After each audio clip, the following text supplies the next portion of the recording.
بسم الله الرحمن الرحيم. بسم الله بدأنا وبه استعنا وعليه توكلنا والصلاة والسلام على أشرف الخلق سيدنا محمد عليه أفضل الصلاة والسلام.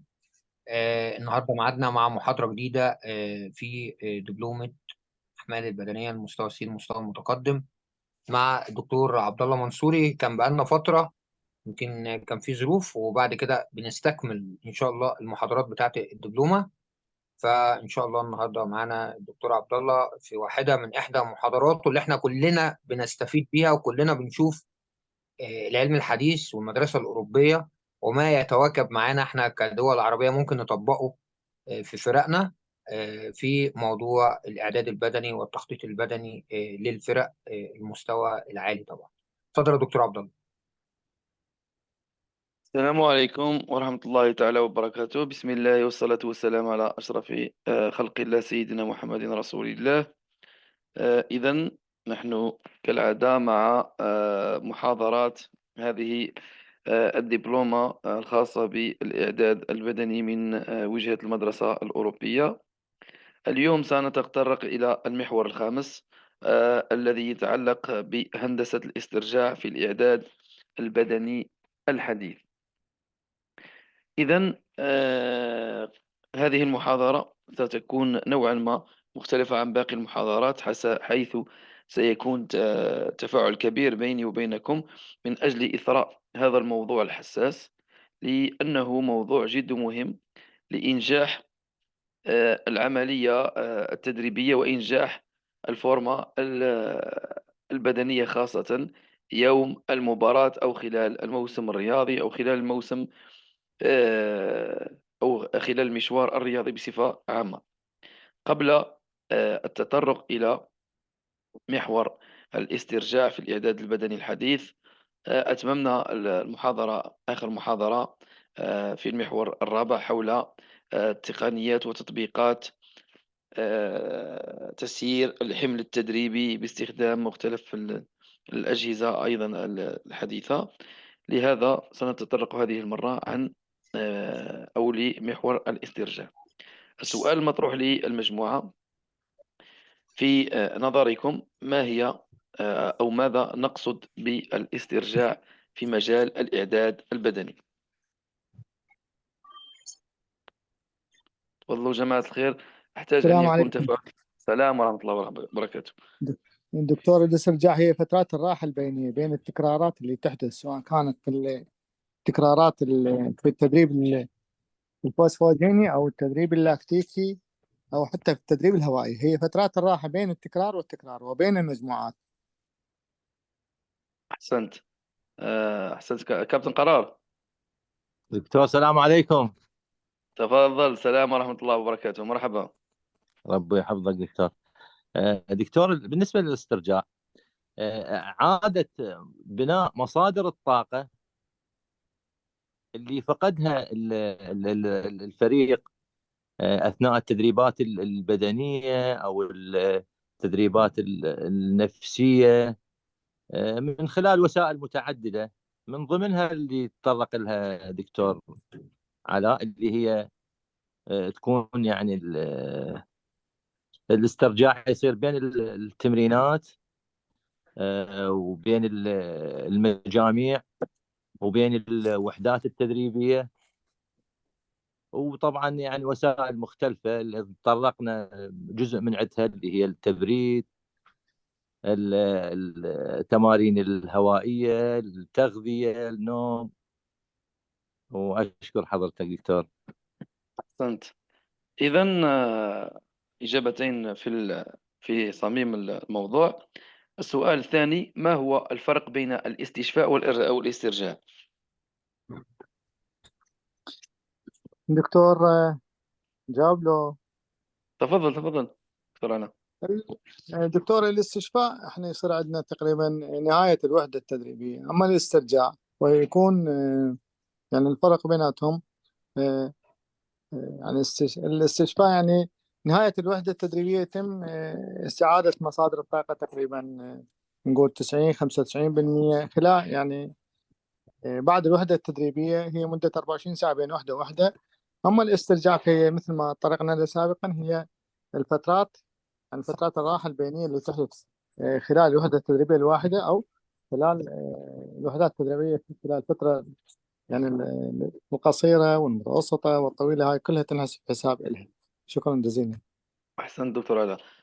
أنا نريد إجابة أخرى على المشاركين الحاضرين معنا في الدورة أن يبدون مختلف إجاباتهم، لأنه الأمور تحتاج إلى تفاعل نحتاج إلى سمع آرائكم. تفضلوا. دكتور يعطيك العافية. يعطيك العافية. أتوقع الفرق بين الاستشفاء والاسترجاع. الاستشفاء مقصود فيه الاستشفاء بعد الوحدة التدريبية، والاسترجاع ممكن يكون شامل لعدة نقاط أو أشياء أخرى. نقصد بالاسترجاع ممكن يكون وظيفي، ممكن يكون حركي، وممكن يكون ذهني. أتوقع هذا الفرق بيناتهم. أحسنت. إجابة أخرى. السلام عليكم دكتور. السلام ورحمة الله وبركاته. ممكن الاستشفاء بيبقى بعد مجموعة تدريبات أو وحدات تدريبية بيبقى الفريق حمل فيها، خاصة في فترة الإعداد أو فترة المنافسات تقريبا، بتتعمل وحدة استشفائية لكل اللعيبة أو للعيب اللي هو بيظهر عليه التعب أكتر. يعني بنعمل وحدة استشفائية للعيبة اللي هي المحملة. أحسنت. إذا بتبقى مدتها تبقى في حدود 60 دقيقة يعني. أحسنت أخي.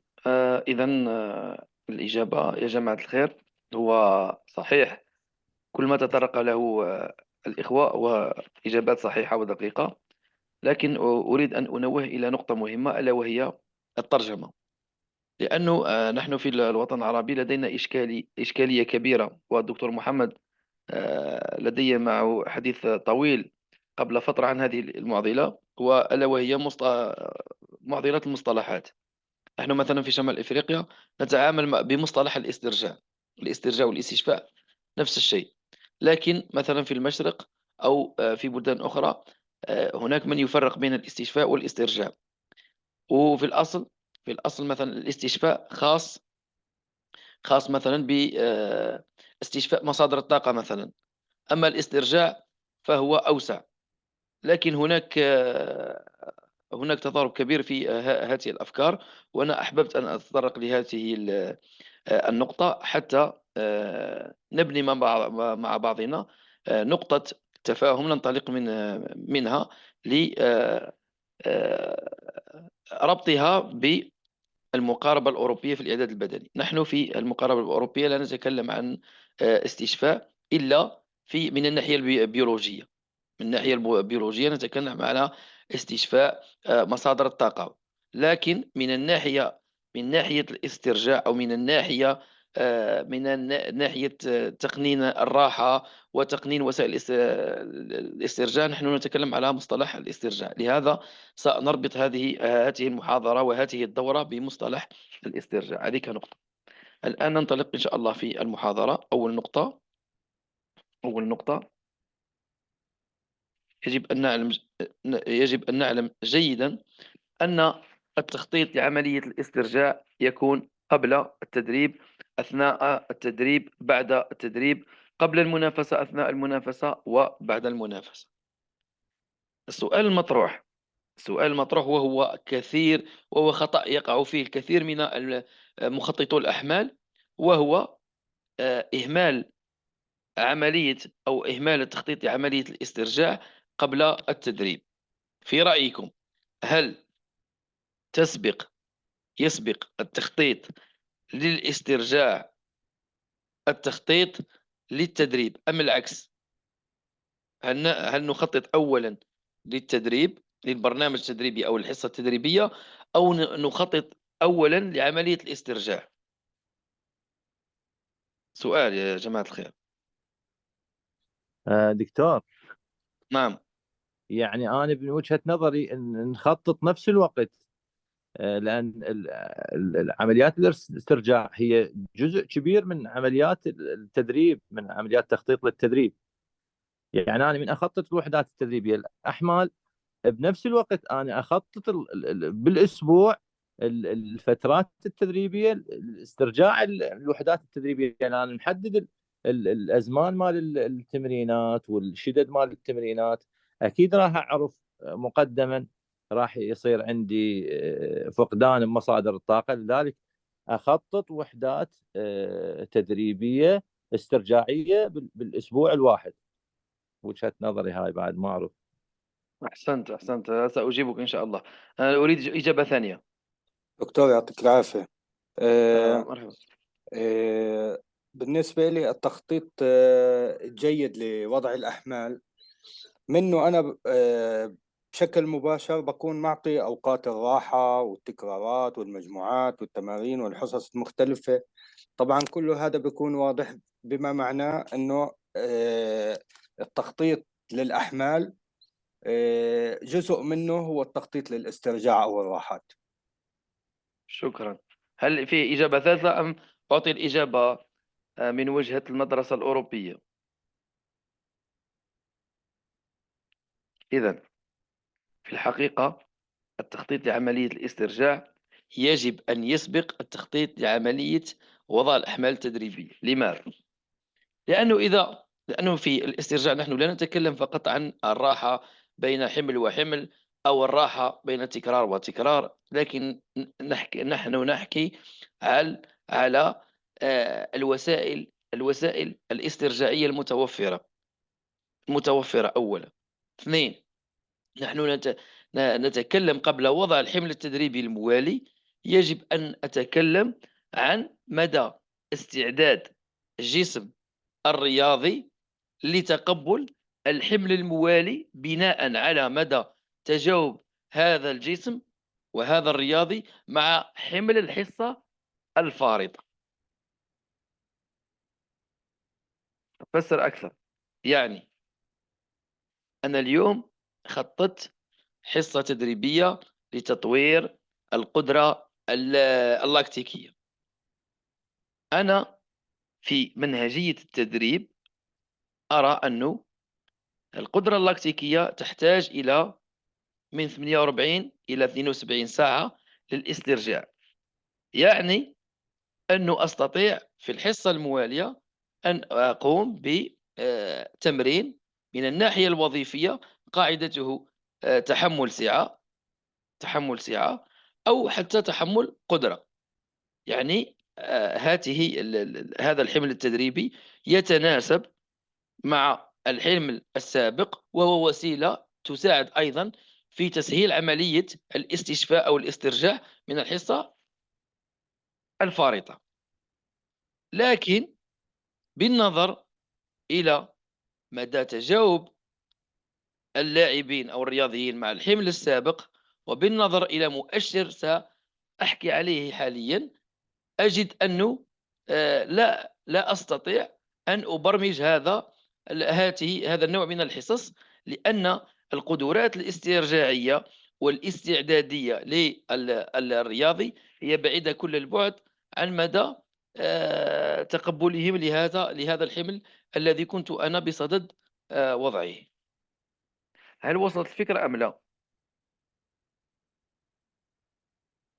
دكتور العفو، يعني نقدر يعني نعتبر مثل الأجهزة هسه الحالية اللي أو المستخدمة، يعني الجي بي اس وهذه همين تقدر لا تساعدنا لا بتحديد. لا لا لا لا، هو في عملية الاسترجاع يوجد تطبيق أو توجد تطبيقات، توجد استبيانات أحسن من هذه الأجهزة، لأنه نحن نحكي عن حاسيس أو إذا توفر لديك طاقم طبي أو جهاز طبي محترف يقوم بتحاليل ويقوم ولديه مختبر أو لديه وسائل جد متطورة، هنا أمر آخر. لكن من الناحية الميدانية أو التطبيقية يوجد استبيان سهل بسيط، لا يكلف طاقة لا يكلف وقت، يتكفل بهذه العملية ويساعدك في تجاوز هذا الخطأ. دكتور ألا وهو مؤشر النبض تقريبا مؤشر نقدر النبض نعتبر. غير كافي مؤشر النبض. من يعرف الإجابة؟ هو السبيان.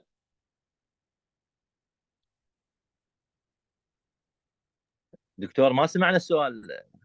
العفو دكتور الاستبيان تكلمنا عنه بالمحاضرة السابقة أو قبلها لا، الار بي او هذاك هو استبيان بعد بعد المباراة ب التدريب. 30 دقيقة. نعم بعد التدريب ب بعد 30 دقيقة. التدريب هو استبيان لقياس الحمل التدريبي، نعم. لقياس مستوى وشدة الحمل التدريبي. لكن الاستبيان الذي أنا بصدد التكلم عنه الآن هو استبيان يسبق الحصة التدريبية، يؤكد أو يرفض المضمون التدريبي المقترح. بناء على ماذا؟ بناء على مدى استعداد الرياضي لتقبل نوع ومستوى حمل معين.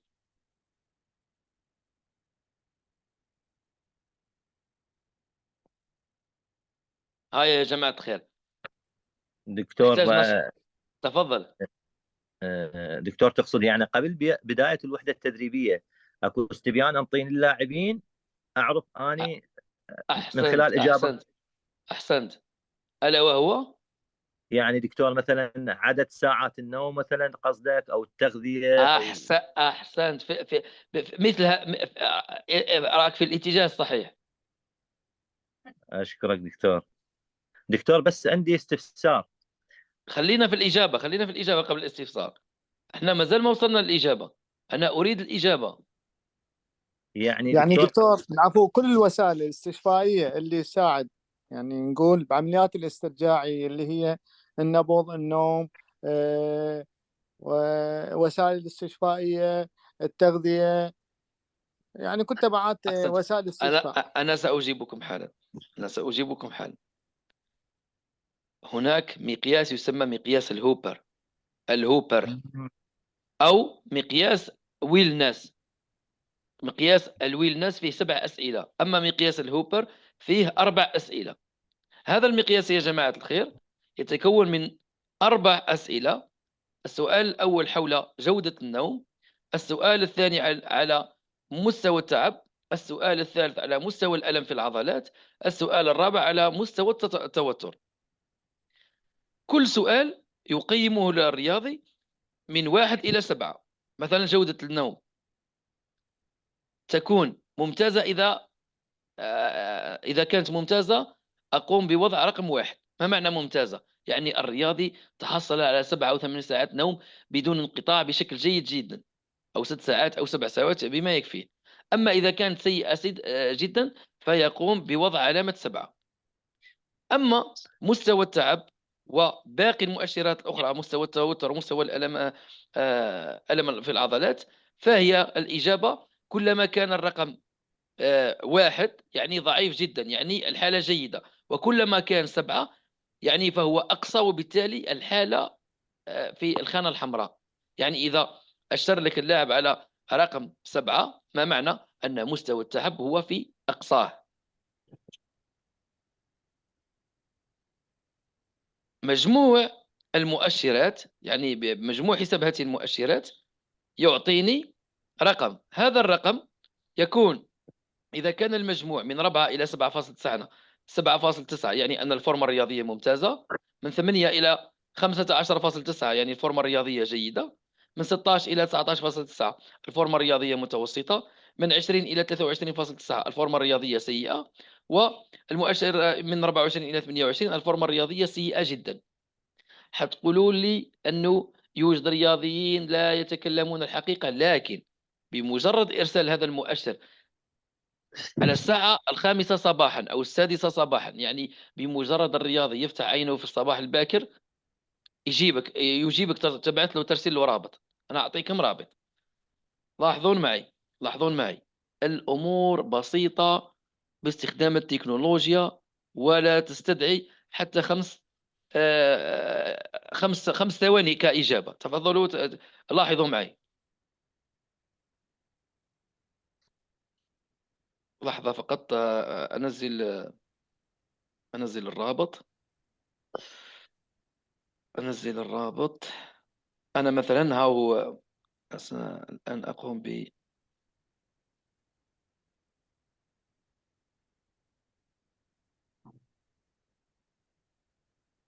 MD Super.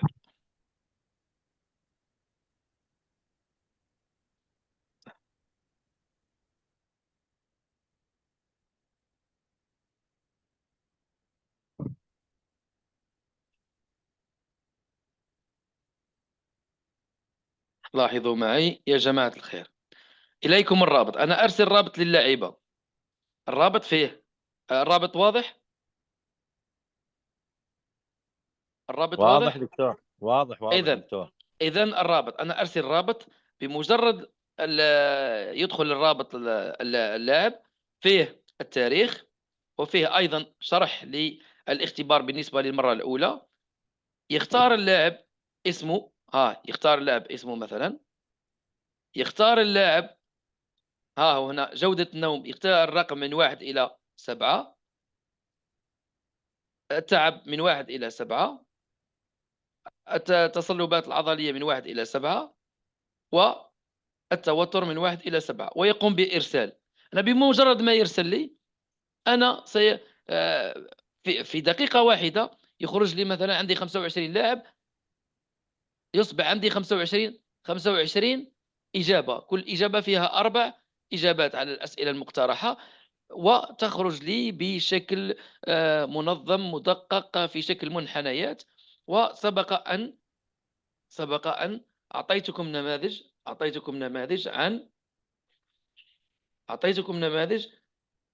عن مختلف الإجابات. أنت بمجرد الحصول صباحا على هذه الإجابات ستدرك جيدا مدى استعداد اللاعب، ومدى والتعرف على المستوى الحقيقي لإمكانياته الاسترجاعية، وبالتالي تستطيع أن تضبط الحمل التدريبي من خلال الإبقاء على الحصة كما هي، أو تعديلها، أو حتى تغييرها.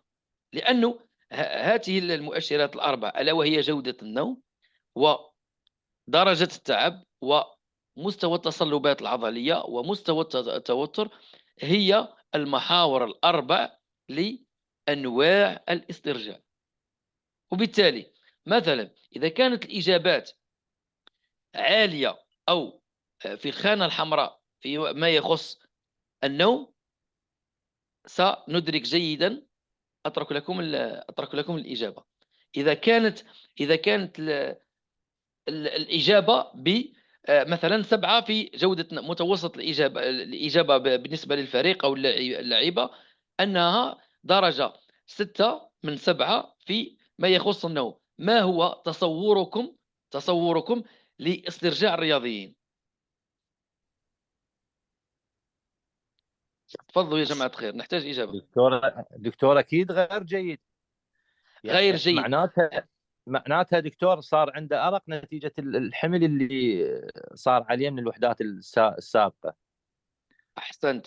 يعني هنا قد يكون أرق بالنسبة ناتج عن زيادة الحمل التدريبي، أو عدم موازنة الحمل التدريبي مع إمكانية الاسترجاع، أو قد تكون نقاط أخرى تم إهمالها. قد يكون إهمال نقطة، ألا وهي السفر الرياضي مثلا، أو تنقل الرياضي من مكان إلى مكان التدريب يكون بعيد نوعا ما. هذه نقطة 2. قد يكون الخلل في التغذية.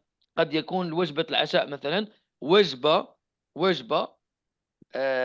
تذبذب، تساهم في تذبذب النوم العادي.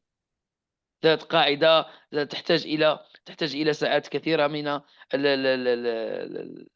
الهضم، وبالتالي سينجر عنها تذبذب في عملية النوم. وبالتالي هذه المعلومات تعطيني صورة عن الكثير من المؤشرات. السؤال الثاني: إذا كانت درجة التعب مثلا 6 أو 7، كيف أتعامل، أو ما هي ما هو الإجراء الذي أضعه في الحسبان؟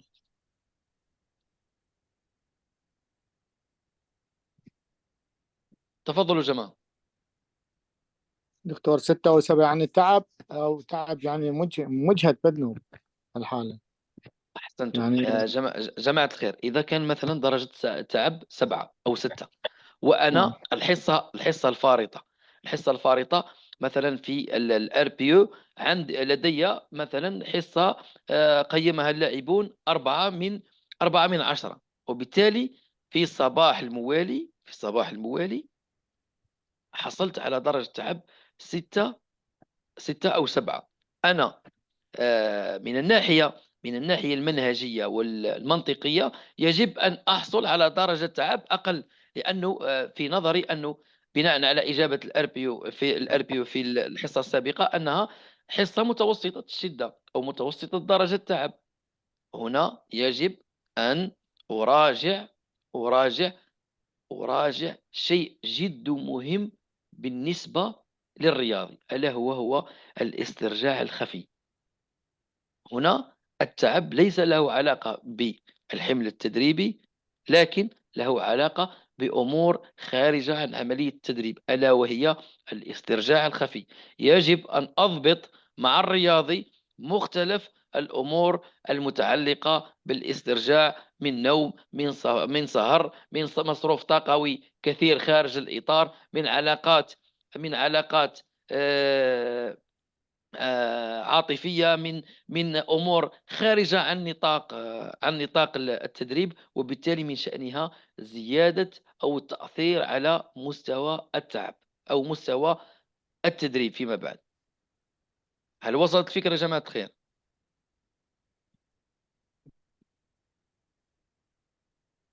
نعم وصلت دكتور. دكتور. واضحة نعم جدا دكتور. دكتور، بارك الله نعم. فيك. بالنسبة للنقطة الثالثة هي نقطة التصلبات العضلية.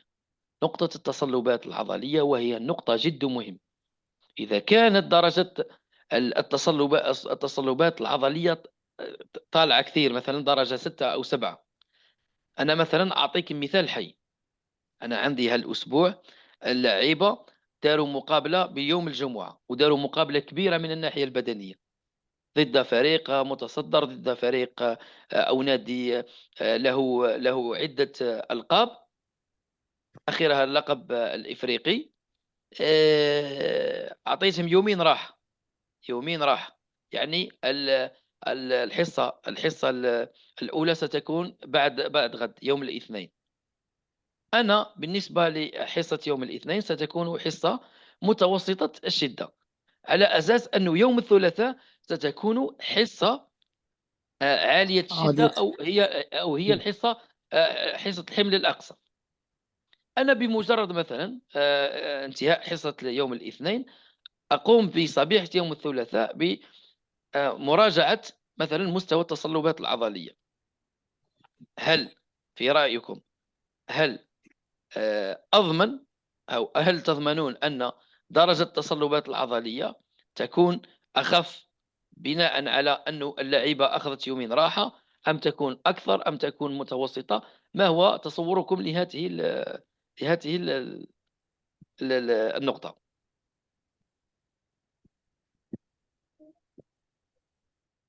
دكتور حسب المجهود البدني طبعا اللعبة هي كانت قمة 100%. أكيد، لأن القمة 100 كمباراة هي قيمتها 100%. فأخذنا يومين راحة، نقدر نقول إحنا خلال 24 ساعة إلى 48 ساعة نستعيد نسبة مصادر الطاقة 100%. في يوم الاثنين راح يكون عندنا جهد متوسط، ويوم الثلاثاء حمل عالي. الحمل العالي يوم الثلاثاء يعني من نقيس التصلبات بالنسبة بالجهد المتوسط يوجد عندنا دكتور، أكيد عندنا، بس يكون التصلبات متوسطة. يوم الثلاثاء من حيكون حمل عالي، أكيد همين عندنا راح تكون أعلى من المتوسطة. النسبة أعلى من المتوسطة، أعلى من حمل التدريب في اليوم الاثنين اللي هو كان حمل متوسط. فراح تظهر الآثار أكيد يعني. وتبقى الإمكانيات أو الفورمة الرياضية اللي هم واصلها الرياضيين هم لها تأثير أيضا. يعني الفوارق الفردية موجودة بين اللاعبين، وكذلك أيضا من خطوط اللعب بالنسبة للاعبين. شكرا. شكرا دكتور. إجابة مفصلة ومدققة. هذا منطقيا، لكن يا جماعة الخير أريد التنويه لنقطة. نعم. لكن من الناحية التجريبية ومن الناحية الميدانية قد تصطدمون بأجوبة بعيدا عن هذا المنطق، لأنه هناك نقطة أهملناها. الرجاء من الإخوة إغلاق المايك. هذه التجارب.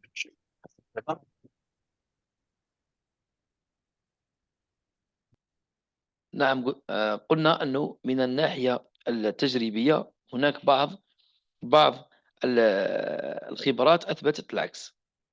مثلا بعد استرجاع يومين، الراحة يومين، كثير من اللاعبين سيتأثرون بها سلبيا مقارنة براحة يوم واحد، لأنه كثير من اللاعبين يغتنمون فترة راحة يوم براحة تامة، راحة سلبية تامة.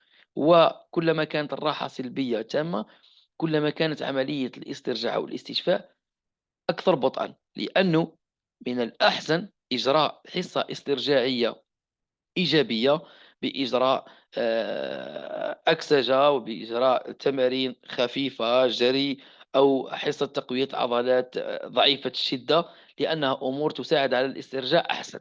وبالتالي أنا في معظم الإجابات يوم الاثنين أو صبيحة يوم الثلاثاء أحصل على أنه درجة التصلبات عالية مقارنة بصبيحة يوم الأربعاء بعد الحصة عالية الحمل. هذه كتجربة. وبالتالي يا جماعة الخير، هناك فرق كبير بين المنطق والميدان، وخاصة مع اللاعب العربي، لأنه اللاعب العربي يا جماعة الخير أكثر أو أقل احترافا مقارنة باللاعبة الأخرى. وهذا هو لب الموضوع. هل وصلت فكرة التخطيط للاسترجاع يجب أن يسبق التخطيط لعملية وضع الأحمال التدريبية؟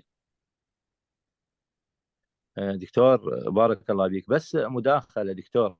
يعني تفضل. أنا أكد على هذا الكلام اللي حضرتك هسه تطرقت إليه. أكثر المدربين عندنا، يعني الأغلب بعد المباراة ينطون راحة سلبية. فأنا كنت أشتغل يعني مدرب لياقة بدنية وفريق درجة أولى. فحكيت ويا المدرب، قلت له احنا المفروض ثاني يوم ما نعطي راحة سلبية، لأن تعرف اللاعب العربي مشكلته راحة سلبية تامة، ما يسوي أي جهد، وهذا راح يأخر الاستشفاء عنده. فمن قلت له نسوي وحدة تدريبية صباحية، يعني تمارين هوائية، وإطالات وتبريد، وما بها يعني جهد عالي، متوسطة المستوى. حتى اللاعبين بدأوا يعني يتفاعلون ويا هذا الشيء، ما يردون راحة بعد يوم المباراة، يعني حسوا بالفرق. يعني أشكرك أنا دكتور، كلش أشكرك، ممنون منك، وآسف للمداخلة. أحسنت والله في محله. شوفوا يا جماعة الخير، هي من الأحسن. أنا عملت مع مدربين أعطوني خبرات. بين أحسن الخبرات هو إجراء حصة استرجاعية يوم بعد المباراة، وإعطاء راحة بعد ذلك اليوم، لأنه الحصة الاسترجاعية بعد يوم المباراة أنك تضمن أن اللعيبة ستقوم بحصة استرجاعية. النقطة الثانية والأهم أنك بعد في اليوم الموالي من الحصة الاسترجاعية تتأكد من سلامة اللعيبة.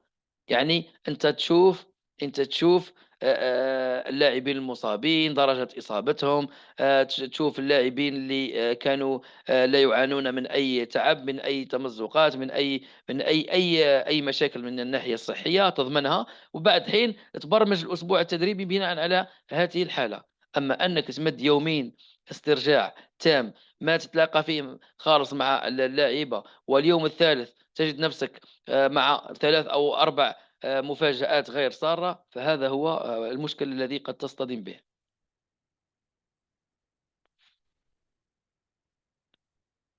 جماعة الخير، أريد 3 دقائق فقط للاسترجاع ونكمل المحاضرة إن شاء الله.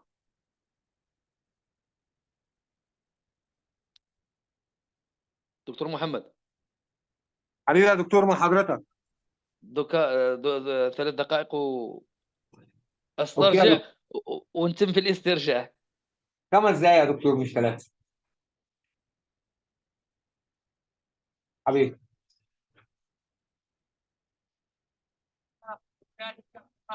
وكذلك تسجيل ابو فراشي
السلام عليكم. نرجع نكمل المحاضرة. إذا النقطة الأساسية والجوهرية هي أن عملية التخطيط يجب أن تسبق عملية الاسترجاع. أيضا نقطة مهمة جدا، أنه يجب أن تدرك جيدا ما يتوفر لك من وسائل الاسترجاع قبل المضي قدما ووضع برنامج تدريبي. نعطيك مثال. أنت تملك وسائل استرجاع جد محدودة، ونحن نتكلم عن واقع عربي أليم. يعني أنت ما تملك لا حمام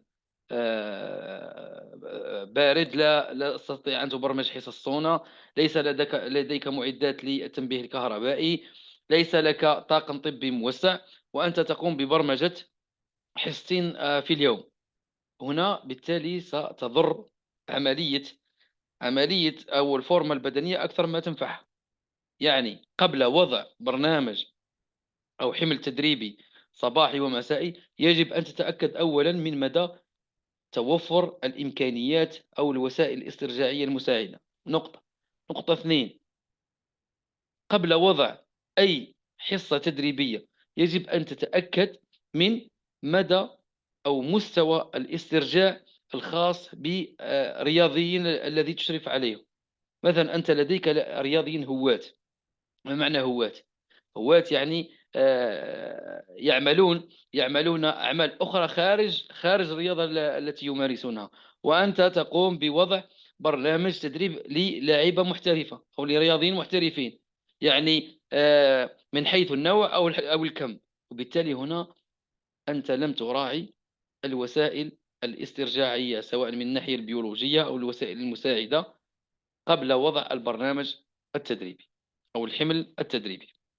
إذن أيضا التخطيط لعملية الاسترجاع يجب أن يكون أثناء التدريب. السؤال المطروح: كيف يتم التخطيط للتدريب أثناء أو التخطيط للاسترجاع أثناء التدريب؟ كيف يتم ذلك؟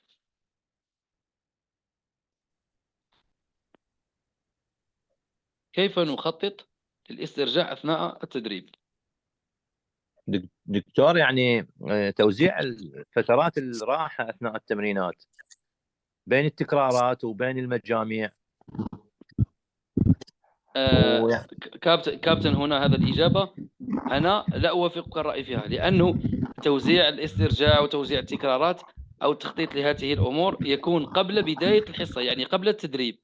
هذه أمور تكون مضبوطة سلفا، يعني قبل بداية الحصة التدريبية مضبوطة. نحن دكتور، نتكلم عن عملية أخرى، عن عملية تخطيط للاسترجاع أثناء التدريب.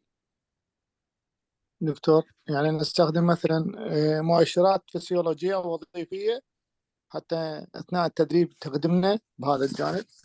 أحسنت. مثلا أنا عند استخدام جهاز البولار، أنا الحصة اليوم قلت أنه الحمل الداخلي يجب، أنا أريد تطوير السرعة الهوائية القصوى، قلت اليوم أنه الحمل الداخلي يجب أن يكون 70% من أقصى نبض. أنا بمجرد الشروع في التمرين الأول وجدت أنه بمجرد بداية الجري وجدت أنه النبض تجاوز 80% أو تجاوز 85%. هل أستمر في التمرين أم أغير التمرين أم أخفضه؟ دكتور، نخفض التمرين. أحسنت. لأنه الأمور أو هذه الاستجابات هي استجابات ليست استجابات آلية أو استجابات متحكم فيها، لأنه المؤشرات الفيزيولوجية والبيولوجية هي مؤشرات متغيرة، تتغير وتتأثر بالمحيط الخارجي، تتأثر بظروف التدريب. قد مثلا يحدث إشكال خلال الحصة، قد يحدث إشكال قبيل الحصة بربع أو نصف ساعة. هناك أمور كثيرة تتدخل، ظروف مناخية، أجواء التدريب، كلها أمور تستطيع أن تغير من عملية الاسترجاع. وبالتالي هنا يجب أن أتنبه لأن عملية الاسترجاع يجب أن يخطط لها باستمرار. أعطيك مثال حي، أنا مثال حي عشته الأسبوع القادم. أنا كنت في الأسبوع القادم بصدد إجراء حصة عالية الشدة. حدث طارئ، تدخل مسؤول الفريق، مسؤول من إدارة الفريق، وقف عملية التدريب وحاول أنه يشرح بعض الأمور للاعيبة. وجدت نفسي مضطر لتغيير مضمون التدريب، لأنه التوقف لا يخدمني ولا يخدم الهدف. وبالتالي هذه أمور يجب على كل مخطط أحمال وكل معد بدني أن يضعها في نصب عينه. يعني الشيء اللي تخطط له قبل الحصة التدريبية، سواء كان استرجاع أو أحمال تدريبية، يجب أن ينجز، لكن دائما بذكاء وبتخطيط مستمر، لأن الأمور ليست ثابتة وتحتاج دائما إلى معايشة وتدقيق في درجة الاستجابة. أيضا التخطيط لعملية الاسترجاع يكون بعد التدريب، وهنا سنشرح كل هذه الأمور في ما يلي من المحاضرة. أيضا عملية التخطيط لعملية الاسترجاع تكون قبل، أثناء وبعد المنافسة، ونفسها كما كنا نشرح في التدريب.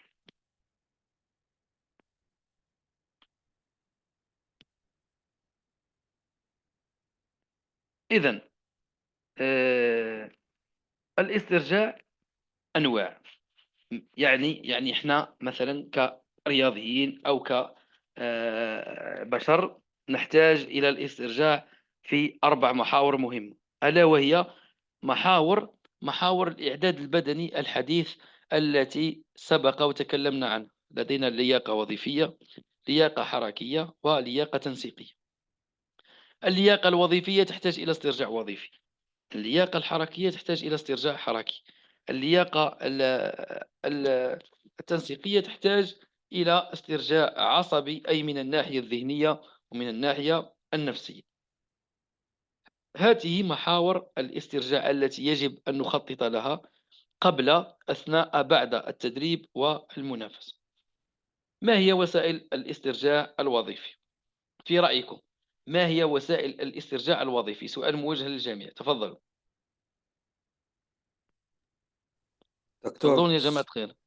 السلام عليكم. السلام ورحمة الله وبركاته. الدكتور، الاسترجاع الوظيفي نحن عم نحكي على الجهاز الدوري التنفسي والقلب، فبدنا ندخل أول إشي في، إذا بدنا نحكي عن استرجاع بدنا نحكي عن الأحمال التدريبية، أوقات الراحة والتكرارات والمجموعات، منهجية التدريب، للصفات الوظيفية اللي عم نشتغلها، طبعا التغذية، ممكن كمان استخدام، لأنه عم نشتغل على الجهاز الوظيفي في تعرق كتير، الماء، شرب الماء، هاي الأمور من وجهة نظر يعني. أحسنت كابتن. الآن لنستمر في المحاضرة. ما هو الاسترجاع الوظيفي؟ الاسترجاع الوظيفي يحتم علينا التخطيط الجيد للأحمال التدريبية. ما معنى التخطيط الجيد للأحمال التدريبية؟ مثلا إذا كانت حصة موجهة لتطوير التحمل القاعدي، لا يجب أن تكون شدتها 80 أو 90%، لأنه نتكلم عن تحمل قاعدي، وبالتالي 50 إلى 55%.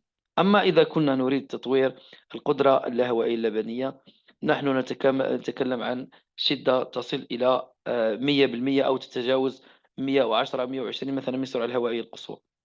وبالتالي التخطيط الجيد للأحمال التدريبية يمنح كل نظام طاقوي القدرة على الاستشفاء والقدرة على الاستفادة من عمليات التدريب بإحداث تكيفات إيجابية جيدة. هذه أول نقطة. أيضا التخطيط الجيد للراحة. التخطيط الجيد للراحة نحن نتكلم إلى خلال عملية التدريب، وبالتالي نخطط جيدا بين التكرارات، بين المجموعات، بين التمارين، بين الحصص، وبين مختلف أنواع الدورات التدريبية. كلها أمور منهجية تدخل في منهجية التدريب، مساعدة مسهلة لعملية الاسترجاع الوظيفي. من بين أسباب تذبذب الاسترجاع الوظيفي إهمال هذه النقطة، ألا وهي التتابع المنطقي والمنهجي للصفات البدنية داخل الوحدة التدريبية الواحدة، أو توالي حصتين تدريبيتين. أحتاج لشرح مفصل لهذه النقطة من طرفكم حتى نصحح بعض الأمور. تفضلوا.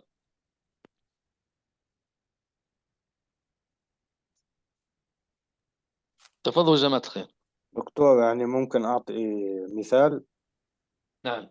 يعني أنا بقدرش أعطي تحمل من حصتين ورا بعض مثلا بشدة عالية، أو فينا نقول كقدرة، كمثال. هذا أنا لا ممكن أوافق أنا لا أوافقك الرأي كابتن في هذه النقطة. أوكي. دكتور خلوني لا خلونا مع النقطة. الكابتن من يتكلم معي؟ الكابتن حسام، كابتن كابتن. حسام. الكابتن حسام. أنا أيوه. مثلا في مرحلة الإعداد البدني الخاص. لا، أنا مرحلة كنت أحكي عن الإعداد فترة مسابقة أنا. عشان فترة مسابقة. إذا يجب عليك، لأنه أحبتي نحن الآن مختصون في اللياقة البدنية، يجب أن تكون إجاباتنا ومصطلحاتنا دقيقة. في مرحلة الإعداد البدني أستطيع إجراء حصتين متتابعتين من ناحية تحمل القدرة أو القدرة الهوائية القصوى، ما في إشكال، لأنه صحيح. في فترة إعداد. لكن في فترة المنافسة المنافسات. الأمور تصبح ممنوعة. لكن لا يمكن أن يكون هذا مثال نطرحه هنا. نحن نتكلم عن تتابع منهجي ومنطقي. مثلا المثال، يجب مثلا أن تعطيني مثال. هل يصلح تدريب قدرة لبنية يليها مباشرة قدرة هوائية قصوى؟ هل تصلح هنا الأمور؟ لا. هل تصلح قدرة هوائية قصوى تليها مباشرة قدرة لبنية؟ قدرة هوائية قصوى وقدرة لبنية. لا نعم. تصلح. لا تصلح دكتور، العفو. بالنسبة لتدريب الصفات أو القدرات البدنية، احنا نعرف بالوحدة التدريبية إذا كانت عندنا سرعة وعندنا تحمل وعندنا قوة، حتى نبدي نلفق أو نبدي ندرب بالوحدة الواحدة. أول ما نبدي بتمارين السرعة، لأن هذه هي تستهدف الجهاز العصبي المركزي، حتى ننتقل إلى الصفة الثانية اللي هي عندنا مثل التحمل وعندنا القوة. فدائما نتجه الصفة الثانية هي ناخذ تدريب القوة، وبعدين آخر شيء نجي للتدريب بالوحدة التدريبية نكمل التحمل اللي هو الهوائي. هذه مخرجات إذا أريد أشتغل بالوحدة التدريبية الواحدة. فأول شيء نستخدم السرعة، بعدين قوة، بعدين التحمل. هذا رأيي يعني، ما أعرف دكتور. شكرا. لكن يا جماعة أول شيء قبل ما نكمل الإجابة، الرجاء من الإخوة غلق الميكروفون، لأنه هناك أصوات تفسد علينا المحاضرة من فضلكم. إذن أول شيء حتى نبسط الأمور، الإجابة صحيحة 100. نحن نتعامل من وجهة نظر مثلا أنظمة طاقوية. النظام الطاقوي الوحيد الذي يجب أن نتدرب عليه بصفة منفصلة هو النظام اللبني، النظام اللاهوائي اللبني. يعني بمجرد تعمل تحمل قوة وتحمل سرعة وتحمل خاص فيه نظام اللاهوائي اللبني طالع، يجب أن تخصص لها حصة منفردة. أما إذا كان لديك تدريب تحجز فيه النظام اللاهوائي اللالبني، يعني الفوسفاجاني، والنظام الهوائي، دائما تسبق التدريب النظام اللاهوائي الفوسفاجاني عن النظام الهوائي. لماذا؟ لأن النظام الهوائي يعتبر عملية استرجاعية تساعد في استرجاع مدخرات النظام اللاهوائي الفوسفاجاني. يعني النظام اللاهوائي الفوسفاجاني سواء كان صفة سرعة أو قوة، المهم كل ما هو يتطلب الفوسفوكرياتي. هذا هو ملخص تتابع المضامين التدريبية خلال وحدة تدريبية. أما من حصة لأخرى هناك أمور أو هناك قوانين بيولوجية مضبوطة في علم فيزيولوجيا التدريب والرياضة، ألا وهو توجد جداول خاصة.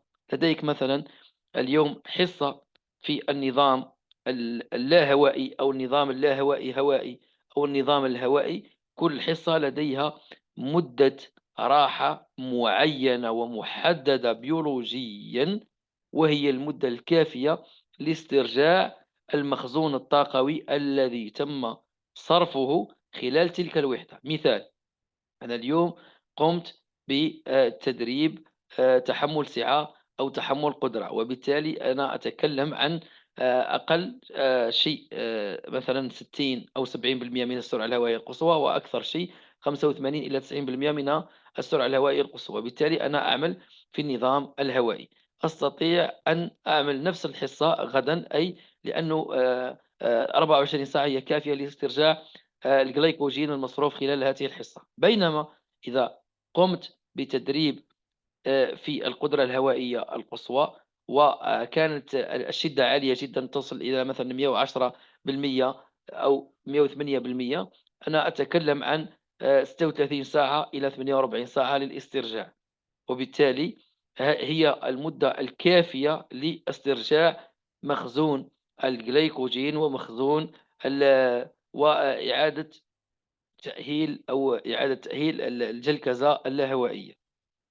أما إذا عملت مثلا في النظام اللاهوائي اللالبني وكانت لدي مثلا حصة في السرعة أو حصة في القوة، وكانت هناك استثارة لجهاز أو نظام الفوسفوكرياتين، نظام الفوسفاجاني، من الناحية الطاقوية تكفيني 12 20 24 ساعة للاسترجاع.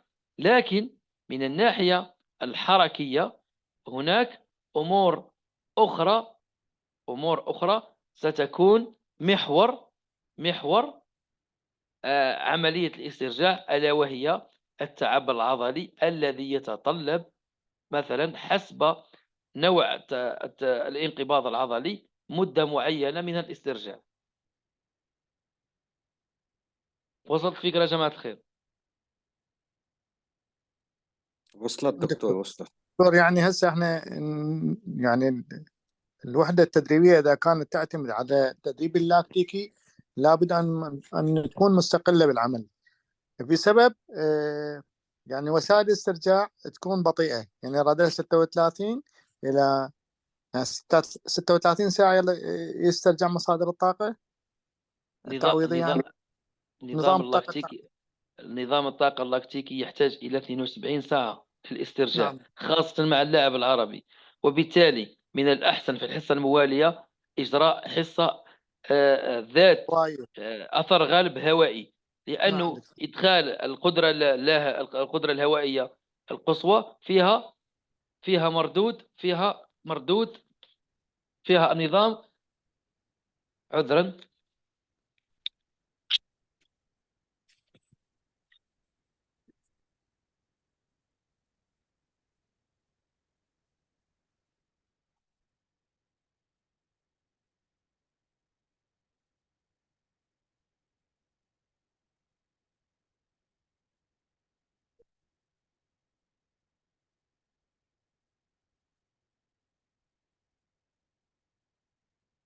السلام عليكم دكتور محمد.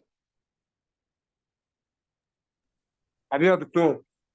أنا عندي ظرف اضطراري، الطفل سقط درك حالا، لا يجب أن أحمله للمستشفى. لا لا لا لا لا لا، ألف سلامة عليه يا حبيبي، ألف سلامة عليه يا دكتور، وطمنا. اعذرونا الإخوة، إن شاء الله أنا سأراسل سلامات الدكتور محمد. حبيبي. بس سلامات. بالأمانة عليك طمنا يا دكتور. إن شاء الله إن شاء الله. يلا حبيبي، اتكل على الله، ألف سلامة عليه يا حبيبي. إن شاء الله. معلش يا جماعة، طبعا احنا يعتبر على الهوا، يعني الظرف طارئ، وربنا يسلمه يا رب ويطمنوا عليه يا رب. أنا هبلغكم أول بأول إن شاء الله على طول النهاردة. ان شاء الله دكتور، يلا ان ان شاء الله شاء الله سلامات دكتور، ان شاء الله، ربنا ان شاء الله يسلم ولادنا كلهم يا رب ويسلمكم كلكم. ماشي يا جماعه، اتفضل اللهم اتفضل اتفضل. آمين. انا هتابعه على طول دلوقتي. طمنا دكتور، طمنا. على طول دلوقتي انا هقفل معاكم واتابعه على طول، حتى هكلمه مكالمه دولي. الله كريم، ان شاء الله ماكو شيء. حبيبي.